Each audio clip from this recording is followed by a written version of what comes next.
What's up everybody, welcome back to another video. I really want to talk about 3D tracking and how you can use that to make your videos stand out and make your viewers just poof, have their minds blown, okay? So let's get started. So the first thing you need to do is import footage into After Effects. Now once you have done that, go over to Effects and Presets and type in 3D camera tracker right here. So it'll plop up right here, and just bring that to the clip. And it is going to take a little bit depending on how long your clip is, because it has to search through every single frame and kind of base that on where the skittle points should be. I'll get to that in a second. Okay, so once your 3D tracking has been done, you can start to see these skittle points, as I was saying. Now, if you guys know who Peter McKinnon is, he kind of described those as skittle points because number one, they look like Skittles, and number two, you can place them anywhere you want in the frame, just like I said, where After Effects in each and every frame finds out where you can put them. So let's say for instance I want to put text on the keyboard. You can see the target is kind of like aligned in a flat angle to the keyboard. And if I wanted to do it on the screen, as you can see, it's more of like this. And I just think that's really mind-blowing, just like I said in the beginning. So for right now, I'm going to pick the table right here, and I'm going to do the farthest point right here. And what you're gonna do is you're gonna right click right there and create text. The funny tip, if you double click on this, it will go to the layer. Don't get alarmed. All you can do is you can go back to the composition. I get confused sometimes when it goes to there. I'm like, oh no, I messed something up, but you're fine. Just go back to the composition folder right there. Alright, now once you have gotten your text, what you're going to want to do is highlight that and just say whatever you want to say. So for this text, I want to say season 2. Oh, gotta put a space right there, season 2. And you can move it to wherever you want it by clicking this little arrow key in the upper left hand corner as the selection tool.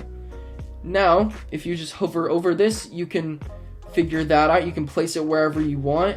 And you can also change the text. You can change the width right here. You can change the height to shorten it right there. Now, to rotate it and to manipulate it in 3D space, what you're going to want to do is click the rotation tool in the upper left-hand side, and you have these blue, green, and red little arrows. Those are going to be your friends for the next 5 or 10 minutes because these are where you're going to do these little fine tweaking fragments. As you can see, the blue one changes the one up and down like this.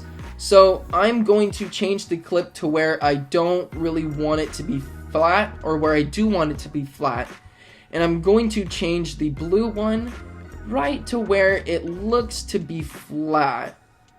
Now, perception is everything, because sometimes it'll look flat just like that right there. Perfect example. It may look flat in a couple frames, but once you get to the end, it might not look as good. Alright, so now that I've completed my text, you can start to see that it is attached to the table. That looks absolutely sick. Now, I want to have a text that says episode 9 on the keyboard, and I want it to be facing up like this. So what I'm going to do is I'm going to go and highlight the clip on the bottom, which is the raw clip, and I'm going to double click the camera tracker, and now I can fiddle around with this and pick which one I want. So I'm just gonna go, let's see, right there. So I'm gonna double click, create text. I'm going, oh, see, I did the mistake I did last time. That's why I said. So you're gonna highlight that text right there. And I'm just gonna say episode 9 right there. Highlight all of that right there. You probably can't see it, but going to move it over here. And just like I said, if you get the hang of it, you can start to see I'm getting a little bit faster at it.